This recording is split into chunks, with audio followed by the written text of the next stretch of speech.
टीकाराम जूली और भंवर जितेंद्र सिंह चाहते हैं जिन सबसे ज्यादा चर्चा इसलिए होती है कि नरेश मीणा अगला चुनाव लड़ेगा कहां से?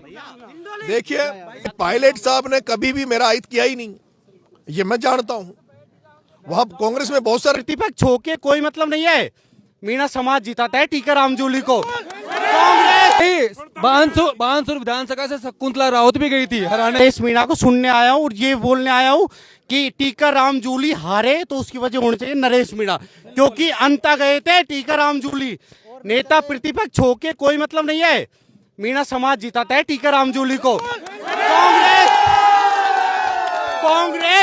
कांग्रेस 20 सीट नहीं ला सकती अगर नरेश मीणा एक तरफा पार्टी बना के लड़ता है तो। इसकी मेन वजह क्या मानते हैं भाई आप? हम ये मानते हैं सबसे बड़ा दुख हमारे तो ललित यादव आ रहा था ना, वो सबसे बड़ा दुख था। मेरी पूरी वाल ने खाना नहीं खाया था उस रात जब ललित यादव हारा था लोकसभा में। जी भाई, हम कांग्रेस के साथ थे, पर अंत विधानसभा जब नरेश मीणा आ रहा ना, सबसे बड़ा दुख हमारे अलवर का। भाई बानसूर विधानसभा से शकुंतला राउत भी गई थी हराने के लिए, उसका भी इलाज करेंगे। अब जो भाई को हराने के लिए गए थे ना, उन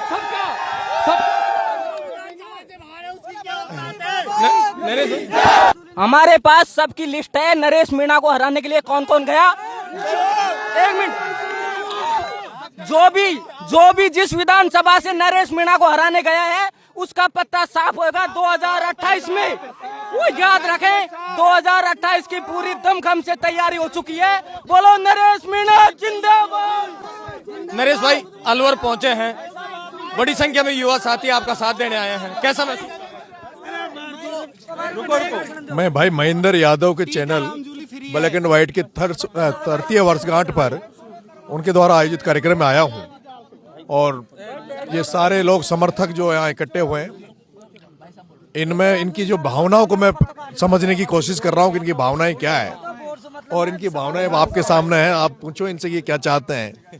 अलवर के बड़े नेता हैं टीकाराम जूली, जो नेता प्रतिपक्ष है कांग्रेस पार्टी के, उनके ऊपर भी लोग खुलकर टीकाराम जूली, समाज की देन है मीणा समाज। टीकाराम जूली जी, भ्रष्ट मंत्री साथ दिया है। टीकाराम जूली जी अगर चाहते हैं, टीकाराम जूली और भंवर जितेंद्र सिंह चाहते हैं जिन्होंने राजनीति केवल यहाँ पर आदिवासी मीणा समाज की दम पर करी है, वो चाहते तो आदिवासी के बेटे नरेश मीणा को टिकट मिल सकता था, लेकिन भंवर जितेंद्र जी और भंवर जितेंद्र के चेले के रूप में काम करने वाले टीकाराम जूली ने मेरा टिकट कटवाने का काम किया पहले तो। और उसके बाद जिस तरह से टीकाराम जूली ने वहां अंता की धरती पर जाके पड़ाव डाला और हर वो प्रयास किया जो नरेश मीणा का ज्यादा से ज्यादा नुकसान हो, और मुझे हराने में जो महन 3 लोगों ने किरदार अभाया। प्रमोद जैन भाया को मैं नहीं मानता, वो तो होपलेस हो गया, लेकिन मुझे हराने में 3 लोगों का विशेष अहम योगदान रहा मुझे हराने में। वो रहा अशोक चांदना का, वो रहा अलवर ग्रामीण के टीकाराम जूली का, और वो रहा डोटासरा जी का।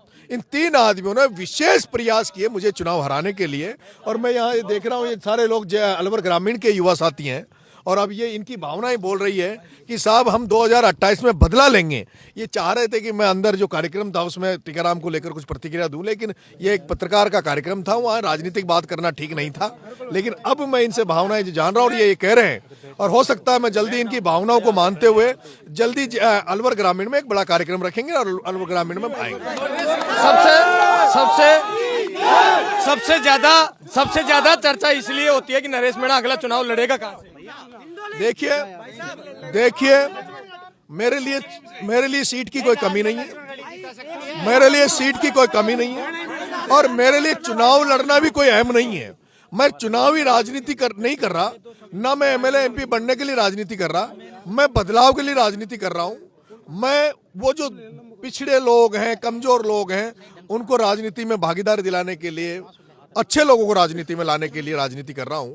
मैं पूंजीपतियों को, धन्ना सेठों को राजनीति से हटाने के लिए, चोर डकैतों को राजनीति से हटाने के लिए, आज दुर्भाग्य की बात है 3 एमएलए रिश्वत लेते हुए पकड़े गए, स्ट्रिंग हुआ, और उसके बावजूद भी उन पर कोई कार्रवाई नहीं हुई, उन पर कोई मुकदमा दर्ज नहीं हुआ। ये दुर्भाग्य की बात है। हम चाहते हैं राजनीति में शुचिता है, ईमानदारी है, ईमानदार लोग राजनीति में आए। आपने एक भाषण में ये भी कह डाला कि मैं कांग्रेस पार्टी में चला जाऊंगा अगर मेरे युवा साथियों को 5 को टिकट दे देगी कांग्रेस पार्टी। नहीं, मैंने ये नहीं कहा 5, मैंने ये कहा अगर राहुल गांधी मुझे बगल में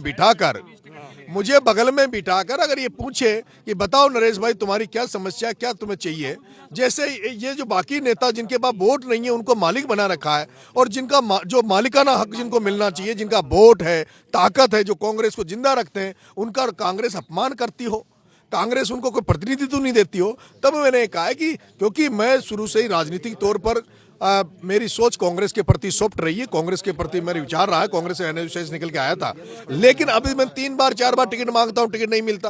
आदिवासी समाज को कांग्रेस ने केवल वोट बैंक समझ रखा है, मजदूर बना रखा है, तो बंधुआ मजदूर अब हम नहीं रहना चाहते। हमें बराबर की भागीदारी चाहिए, बराबर की पार्टनरशिप चाहिए, और जिस तरह से अभी इनकी भावना आप समझ लो कि आने वाले 2028 का चुनाव बड़ा ही अलग चुनाव होगा, नरेश मीणा के इर्द गिर्द चुनाव होगा 2028 का, और विशेष रूप से जिन्होंने नरेश मीणा को कमजोर राजनीति में करने का प्रयास किया है उनसे बदला जरूर लेंगे। कांग्रेस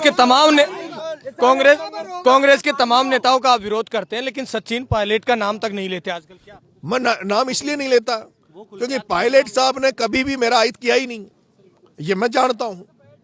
वहां कांग्रेस में बहुत सारे नेता है जो ये जानते थे, जो ये चाहते थे कि भाई नरेश मीणा को टिकट मिलना चाहिए।